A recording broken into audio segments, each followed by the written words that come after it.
Hello दोस्तों, welcome to विद्यालय सिरपुर के पांडुवंश। आज हम इसमें पांडुवंश के समस्त इतिहास को क्या करेंगे, एमसीक्यू के माध्यम से कवर करेंगे। ठीक है, तो पहले आते हैं हमारे सिरपुर के पांडुवंश। पांडुवंश की छत्तीसगढ़ में 4 शाखाएं थी। सिरपुर था, मैकल था, फिर उड़ीसा के कलिंग वंश, और आगे हम इसका बारे में पूरी चर्चा करेंगे। ठीक है, तो पहला क्वेश्चन है, सिरपुर के पांडुवंश का प्रथम शासक कौन था? इंद्रबल, उदयन, महाशिवगुप्त या तीवरदेव? तो सिरपुर के पांडुवंश का प्रथम शासक कौन था? उदयन था। ठीक है, उदयन था, लेकिन संस्थापक कौन था? संस्थापक पूछेगा तो इंद्रबल इंद्रबल है आंसर। ओके, आंसर हो जाएगा इसका उदयन। प्रथम शासक उदयन था। फिर सेकंड है, पांडुवंश की कौशल शाखा का संस्थापक कौन था? कौशल शाखा। ठीक है, कौशल शाखा का संस्थापक कौन था? उदयन था। और अगला देखते हैं, निम्नलिखित कथनों को पढ़िए। सिरपुर का लक्ष्मण मंदिर सरभपुरीय शासकों ने बनवाया था। प्राचीन काल में बस्तर चक्रकोट कहलाता था। भोरमदेव मंदिर शिलालेख फणिनाग वंश से संबंधित है। तो देखिए, भोरमदेव मंदिर शिलालेख फणिनाग वंश से संबंधित है, सही है। प्राचीन काल में बस्तर चक्रकोट कहलाता था, ये भी सही है। लेकिन हमारा क्या है, पहला आंसर, पहला क्या है, सिरपुर का लक्ष्मण मंदिर सरभपुरीय शासकों ने बनवाया था, ये गलत है। क्योंकि क्या किया था, महाशिवगुप्त की माता थी वाष्टा देवी, उनके पति थे हर्षगुप्त। ठीक है, उन्होंने अपने पति की याद में लक्ष्मण मंदिर को बनवाया था। ये लाल ईंटों से बना हुआ मंदिर है, जिसको कंप्लीट महाशिवगुप्त बालार्जुन ने किया था, इसीलिए हमारा पहला गलत हो जाएगा। आंसर हो जाएगा इस प्रकार सी। अगला है, प्राचीन छत्तीसगढ़ के किस राजवंश के काल में सिरपुर स्थित लक्ष्मण मंदिर का निर्माण हुआ था? पांडु वंश के काल में सिरपुर के लक्ष्मण मंदिर का निर्माण मुख्यतः निम्नलिखित में से किसका उपयोग किया गया है? अभी मैंने बताया, लाल ईंटों का उपयोग हुआ है। एक्सप्लेनेशन देखते हैं। सिरपुर में स्थित लक्ष्मण मंदिर का निर्माण मुख्यतः लाल ईंटों से हुआ है। यह भगवान शिव का मंदिर है, जो गुप्तकालीन स्थापत्य का श्रेष्ठ उदाहरण है। अगला है, प्रसिद्ध लक्ष्मण मंदिर छत्तीसगढ़ में कहाँ स्थित है? अगेन वही आंसर, सिरपुर, सी। अगला है, प्राचीन छत्तीसगढ़ के पांडु वंश के निम्नलिखित शासक ने मौखरी राजकुमारी वाष्टा से विवाह किया था। देखिए, जो महाशिवगुप्त की माँ थी, वो थी वाष्टा देवी। ठीक है, और मौखरी वंश हम कब पढ़ते हैं? जब हम इंडियन हिस्ट्री पढ़ते हैं, तो हर्षवर्धन जो रहा है, उसकी बहन जो कन्नौज के मौखरी शासक से शादी करती है। ठीक है, उसी मौखरी शासक की बेटी रहती है, मतलब उसकी नहीं, उन्हीं के खानदान के मौखरी शासक की बेटी रहती है। मतलब हाँ, उन्हीं के खानदान के मौखरी शासक की बेटी रहती है वाष्टा देवी, जिनसे हमारे महाशिवगुप्त बालार्जुन के पिता यानी हर्षगुप्त का विवाह होता है। तो क्या पूछा है, निम्नलिखित छत्तीसगढ़ के पांडु वंश की निम्नलिखित शासक ने मौखरी राजकुमारी वाष्टा से विवाह किया था? तो हर्षगुप्त ने किया था। मगध के मौखरी वंश के राजा सूर्यवर्मा की पुत्री रानी वाष्टा का विवाह पांडुवंश के शासक हर्षगुप्त से हुआ था। कालांतर में हर्षगुप्त की मृत्यु के पश्चात रानी वाष्टा ने अपने पति की याद को चिरस्थायी बनाए रखने के लिए लक्ष्मण मंदिर का निर्माण कार्य प्रारंभ करवाया, किंतु पूर्ण महाशिवगुप्त बालार्जुन ने करवाया था। ठीक है, इस काल के सिरपुर में किस राजवंश के शासन काल में रानी वाष्टा ने ईंटों से एक मंदिर का निर्माण कराया था? पांडुवंश। इस राज्य के प्राचीन पांडु वंश के निम्नलिखित में से किस शासक ने कोसलाधिपति की उपाधि धारण की है? देखिए, कोसलाधिपति या सकल कोसलाधिपति की उपाधि पूरे छत्तीसगढ़ के इतिहास में दो ही लोग धारण करेंगे। कौन कौन? एक है महाशिव तीवरदेव, और एक है हमारे कलचुरी शासक पृथ्वीदेव प्रथम। ठीक है, पृथ्वीदेव प्रथम और पांडुवंशीय शासक महाशिव तीवरदेव। तो इसमें आंसर हो जाएगा बी, तीवरदेव। ठीक है, यहाँ पे वही एक्सप्लेनेशन है। सिरपुर के पांडु वंश के महाशिवगुप्त बालार्जुन का धर्म क्या था? देखिए, महाशिवगुप्त करके धर्म से पता चल रहा है इनका शैव।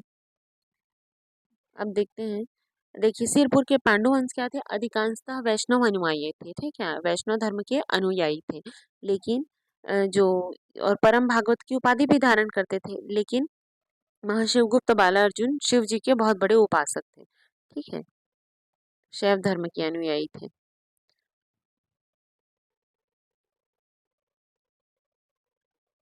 महाशिवगुप्त बालार्जुन अ, एक धर्म सहिष्णु शासक थे जिनके शासनकाल में सभी धर्मों ने स्वतंत्रता पूर्वक विकास किया। अच्छा, महाशिवगुप्त बालार्जुन के काल को ही छत्तीसगढ़ के इतिहास का स्वर्ण काल कहा जाता है। क्या क्या हुआ था इनके काल में? भगवान विष्णु के लक्ष्मण मंदिर का निर्माण कार्य पूरा हुआ। चीनी यात्री भेनसांग की यात्रा 639 में सिरपुर में हुई थी। गंधेश्वर महादेव मंदिर का निर्माण कार्य पूरा हुआ। सिरपुर में अनेक बौद्ध विहार का निर्माण हुआ।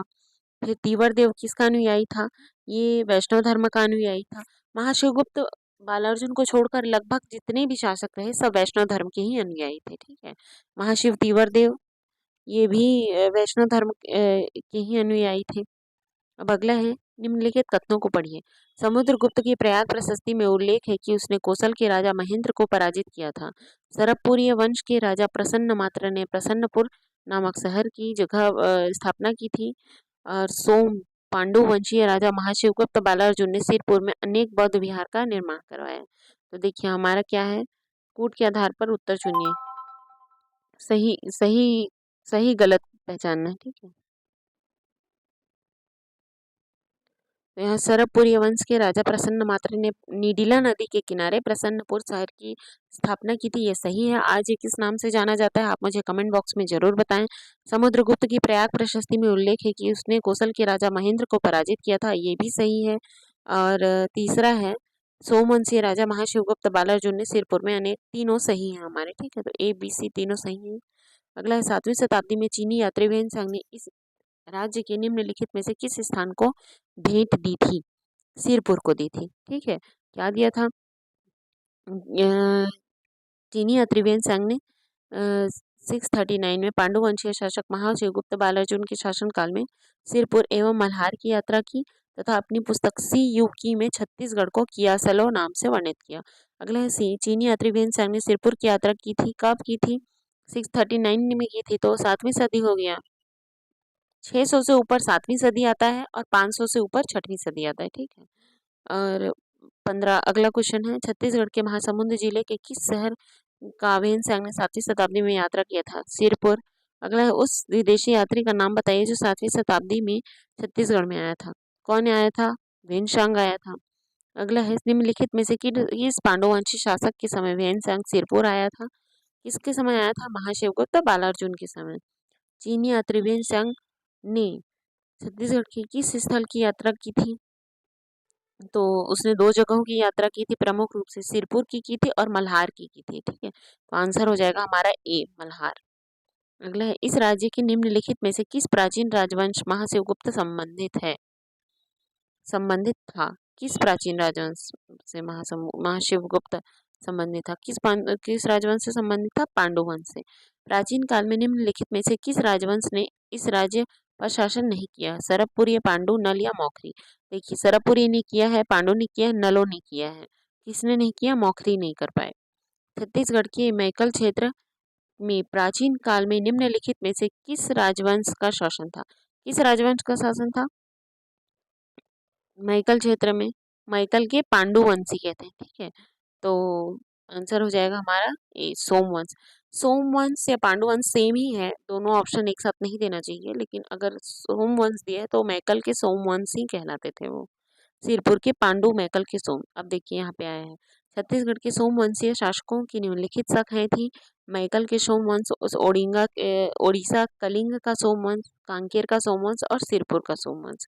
सिरपुर का पांडुवंश। ठीक है, पांडुवंश भी सोमवंशी ही थे। तो अगर ये ऑप्शन 7 में देता है तो अगर मैकल, ओडिशा और कांकेर के बारे में पूछ रहा है तो आप सोमवंश में टिक करें, सिरपुर में पूछ रहा है तो पांडुवंश में टिक करें। ठीक है, निम्नलिखित में से कौन सा जोड़ी सुमेलित है? सरबपुरी भवदत्त वर्मा, पांडुवंशीय महाशिवगुप्त बालार्जुन, सोमदेव सोमवंशीय जगदेव भूषण, नल प्रसन्न मात्र। तो देखिए, जो सरबपुरी हैं ये भवदत्त वर्मन तो सरबपुरी नहीं है, ये तो नल वंशी शासक हैं। पांडुवंशी महाशिवगुप्त बालार्जुन ये बिल्कुल सही है।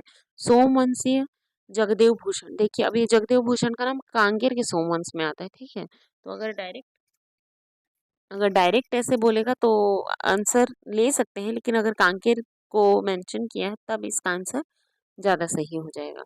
नलवंश प्रसन्न मात्र, तो ये प्रसन्न मात्र तो सरबपुरी शासक रहे हैं हमारे। अगला है, महाशिवगुप्त समकालीन था। हर्ष का, समुद्रगुप्त का, चंद्रगुप्त विक्रमादित्य का, गौतमीपुत्र सातकर्णी का। अभी एक पहले मैंने स्टोरी बताई थी, तो हर्षवर्धन की बहन थी, अ, जिसका विवाह मौखरी शासक राजा सूर्यवर्मा से हुआ था, उन्हीं की बेटी थी रानी वाष्टा। ठीक है, तो ये ऐसे घूम के आ रहा है। तो हर्ष के समकालीन हुए महाशिव गुप्त। अगला है, इसके समकालीन शासक देख लेते हैं हम। शासक का नाम हर्षवर्धन थे, जो वंश कौन सा था, पुष्यभूति वंश कन्नौज में। फिर अगले हैं पुलकेशिन द्वितीय भी चल रहे थे, चालुक्य वंश वातापी, वातापी के चालुक्य। फिर नरसिंह वर्मन प्रथम भी चल रहे थे, पल्लव वंश कांची में, विलासतुंग लनवंश दंडकारण्य में। ये पूछ सकता है कि उनके महाशिव गुप्त बालार्जुन के समकालीन छत्तीसगढ़ में कौन थे शासक, तो बिलासतुंग थे। अगला है, चित्रांगदपुर को किस राजवंश ने राजधानी बनाया था। चित्रांगदपुर को सिरपुर वंश, मतलब सिरपुर के पांडु वंश ने राजधानी बनाया था। ठीक है, इसी का नाम सिरपुर पड़ा था। चित्रांगदपुर का पुराना नाम, मतलब नया नाम सिरपुर है। अब देखते हैं राजवंश की राजधानी। पांडु वंश का सिरपुर था पूर्व नाम, और कलचुरी वंश में ने तोमाड़ में बनाया, रतनपुर में, छुरी कोसगई में, खल्लारी पे और रायपुर में। फिर मौर्य वंश ने कहाँ बनाया था, पाटलिपुत्र ने, पाटलिपुत्र में। अगला है, खरौद के लखनेश्वर मंदिर में किस शासक का उल्लेख प्राप्त होता है। खरौद के लखनेश्वर मंदिर में ईशान देव का उल्लेख प्राप्त होता है। ठीक है, छत्तीसगढ़ के खरौद में स्थित लखनेश्वर या लक्ष्मणेश्वर मंदिर का निर्माण पांडुवंशीय शासक इंद्रबल के शासनकाल में इसके दूसरे पुत्र ईशान देव के द्वारा करवाया गया था। वहीं खरौद को छत्तीसगढ़ का काशी कहा जाता है। ज्ञातव्य हो कि कवि ईशान पांडुवंश के राजकवि थे, जिनका वर्णन लक्ष्मण मंदिर सिरपुर में है। वे बाणभट्ट के समकालीन थे। अगला है, छत्तीसगढ़ का काशी किसको कहा जाता था। अभी हमने ऊपर पढ़ा, किसे कहा जाता था, खरौद को। छत्तीसगढ़ के प्राचीन कला केंद्र को बताइए। रतनपुर, सिरपुर, मल्हार। तो देखिए, ये तीनों ही छत्तीसगढ़ के प्राचीन कला केंद्र हैं। और रतनपुर का महामाया मंदिर, फिर सिरपुर का जितना बौद्ध विहार है वो सब, और मल्हार में जो पातालेश्वर मंदिर है वो। ठीक है, अब अगला है, निम्नलिखित अभिलेखों एवं संबंधित शासकों के नामों को सुमेलित कीजिए। कुरुद ताम्रपत्र, शिवगुप्त बालार्जुन, सिरपुर लक्ष्मण मंदिर स्थित शिलालेख, जगदेव भूषण बारसूर अभिलेख, बारसूर शिलालेख, नरेंद्र सेन कोटगढ़ अभिलेख, पृथ्वीदेव द्वितीय। तो देखिए, कुरुद ताम्रपत्र से हमें किसकी जानकारी मिलती है, सरबपुरीय शासकों की जानकारी मिलती है। अब इसमें से कौन सरबपुरीय शासक है, कौन सरबपुरीय शासक है, नरेंद्र सेन। ठीक है, सिरपुर का लक्ष्मण मंदिर शिलालेख, ये हो जाएगी हमारे महाशिवगुप्त बालार्जुन। तो 3-1 यानी आंसर बी। बारसूर शिलालेख में जगदेव भूषण की जानकारी मिलेगी, और कोटगढ़ शिलालेख में पृथ्वीदेव द्वितीय की जानकारी मिलेगी। ठीक है, अगला है, महारानी वाष्टा द्वारा स्थापित सिरपुर के लक्ष्मण मंदिर की प्रशस्ति रचना किसने की थी। कवि ईशान ने की थी। ठीक है, कवि ईशान पांडु वंश के राजकवि थे, जिसने महारानी वाष्टा के द्वारा स्थापित सिरपुर के लक्ष्मण मंदिर की प्रशस्ति रचना की। अगला है, सूरबल किस वंश से का शासक था। सूरबल, सूरबल, भरतबल, ये सब नाम आता है। ठीक है, ये कहाँ के शासक थे, मैकल के सोमवंशी थे। सूरबल, भरतबल। मैकल के सोमवंशी में कौन कौन से नाम आते हैं, मैकल के सोमवंशी थे। ठीक है, मैकल के सोमवंशी में जय बल वत्स बल भरत, जय वत्स नाग भरत सुर, ऐसे करके एक बार में याद करेगा। जय वत्स नाग भरत सुर, जय वत्स नाग भरत सुर, जय बल वत्स बल नाग बल भरत बल और सुरबल। ये मैकल के सोमवंश की राजधानी क्या थी, अमरकंटक थी। ठीक है, इनकी जानकारी मिलती है मल्हार ताम्रपत्र लेख से। मल्हार ताम्रपत्र लेख से किसकी जानकारी मिलती है, मैकल के सोमवंश की। ठीक है, मल्हार ताम्रपत्र और बमनी ताम्रपत्र से। ठीक है, और बस अभी आते हैं इसमें। मैकल के सोमवंश के शासक सूरबल के 2 ताम्रपत्र प्राप्त हुए हैं, एक बमनी या बमनी ताम्रपत्र, दूसरा मल्हार ताम्रपत्र। तो मल्हार ताम्रपत्र से किसकी जानकारी प्राप्त होती है, मैकल के सोमवंश की। निम्न पांडुवंश राजाओं को उनका कार्यकाल अवधि के अनुसार बढ़ते क्रम में सजाइए। महाशिव तीवरदेव, नंददेव प्रथम, इंद्रबल, हर्षगुप्त। तो देखिए, सबसे पहले आता है हमारे उदयन के बाद इंद्रबल आते हैं। ठीक है, तो 3 हमारे पहले हो जाएगा, 3 हमारा सबसे पहले, फिर होता है हर्षगुप्त। तो 3-2, तो 3-2 से हिसाब से हम आंसर मिला सकते हैं, सी है हमारा आंसर। फिर आता है महाशिव तीवरदेव, फिर इसके बाद आते हैं नंददेव प्रथम। अच्छा, 3 2 1 4। नहीं, पहले इंद्र बल आता है, फिर नंददेव प्रथम आता है, फिर महाशिव तीवर देव and then Harshagupta. Okay. Kharod के लक्ष्मणेश्वर मंदिर के गर्भगृह में किसकी रचना है? किसकी है? शेषशाही शिवलिंग है। लक्ष्मणेश्वर मंदिर में शिवलिंग है, ठीक है। खरौत के लक्ष्मणेश्वर मंदिर में शिवलिंग है और सिरपुर के लक्ष्मण मंदिर में विष्णु जी की प्रतिमा है। खरौत के लक्ष्मणेश्वर मंदिर में शिव जी शिवलिंग और सिरपुर के लक्ष्मण मंदिर में विष्णु जी। खरौत के लक्ष्मणेश्वर मंदिर के गर्भगृह में शिवलिंग है। यह मंदिर 1.25 लाख चावल चढ़ाने के कारण लाखा चाउर मंदिर के नाम से प्रसिद्ध है। इस मंदिर का जीर्णोद्धार कार्य रत्नदेव तृतीय के सेनापति गंगाधर राव ने करवाया था। वहीं खरौत को छत्तीसगढ़ का काशी के नाम से जाना जाता है। खरौत के लक्ष्मणेश्वर मंदिर से प्राप्त पांडुवंशीय शिला इंद्रबल के तृतीय किस पुत्र का नाम मिलता है? तो देखिए इसमें किसका नाम मिलता है? ईशान देव का नाम मिलता है, ठीक है। प्राचीन गंधेश्वर महादेव मंदिर कहाँ स्थित है? गंधेश्वर महादेव मंदिर ये कहाँ पे है? ये इनमें से कहीं पे नहीं है, ये जांजगीर चांपा में पड़ता है। सिरपुर में गंधेश्वर नहीं, गंधेश्वर महादेव मंदिर कहाँ पड़ता है? सिरपुर में पड़ता है, ठीक है। सिरपुर का बौद्ध मंदिर, हिंदू व जैन मंदिरों, मठों, स्मारक और मंदिर जिनमें प्रमुख है लक्ष्मण मंदिर, आनंद प्रभु कुटी विहार, स्वारी विहार, गंधेश्वर महादेव मंदिर, बालेश्वर महादेव। अब अगला देखते हैं, गंधेश्वर मंदिर इनमें से किस स्थल में है? सिरपुर में है। प्रसिद्ध लक्ष्मण मंदिर कहाँ है? लक्ष्मण मंदिर भी सिरपुर में है, ठीक है। रानी वाष्टा देवी ने अपने पति हर्षगुप्त की स्मृति को चिरस्थायी बनाए रखने हेतु 7वीं सदी में लाल ईंटों से लक्ष्मण मंदिर का निर्माण कार्य प्रारंभ करवाया, जो महाशिवगुप्त बाला अर्जुन के काल में पूर्ण हुआ। यह मंदिर महासमुंद जिले के सिरपुर में स्थित है।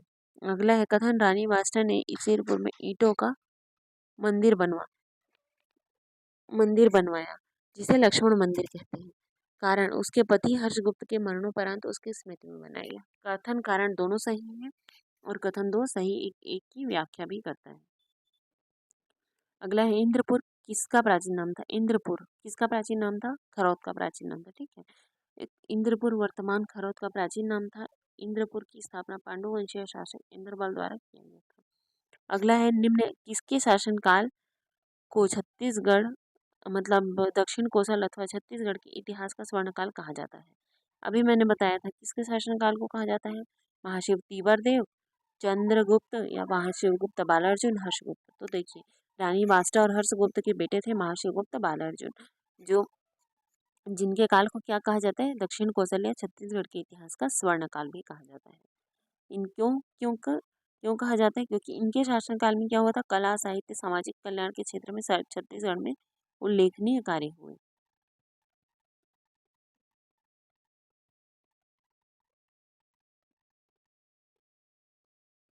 अगला है सिरपुर में बैकुंठ नारायण की प्रतिमा निम्नलिखित में से किस स्थान से प्राप्त हुई है? बैकुंठ नारायण तो ये कहाँ से प्राप्त हुई है?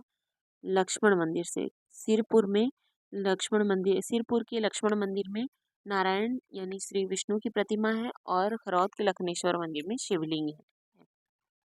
सिरपुर के पांडुवंशीय शासक महाशिवगुप्त बालार्जुन के अभिलेखों में निम्नलिखित कवि अथवा प्रशस्तिकार का नाम नहीं है।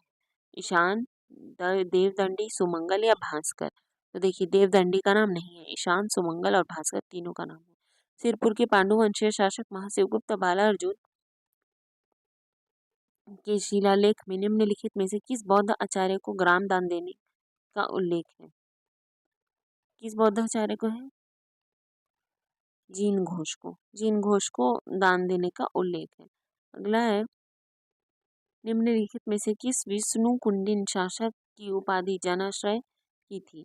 देववर्मन, इंद्र भट्टारक, माधव वर्मन या गोविंद वर्मन।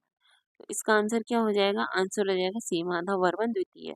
विष्णु कुंडिन शासक माधव वर्मन द्वितीय। विष्णु कुंडिन नरेश माधव वर्मन द्वितीय ने जनाश्रय की उपाधि धारण की। इसका युद्ध पांडुवंशीय शासक महाशिव तीवर देव से हुआ था। इस प्रकार आज हमने 42 से 43 प्रश्न इस वीडियो के माध्यम से कवर किए हैं। अगर आपको ये वीडियो अच्छा लगा हो तो प्लीज़ चैनल को सब्सक्राइब करना ना भूलें। वीडियो को लाइक करें, शेयर करें, सपोर्ट करें। Thank you for watching.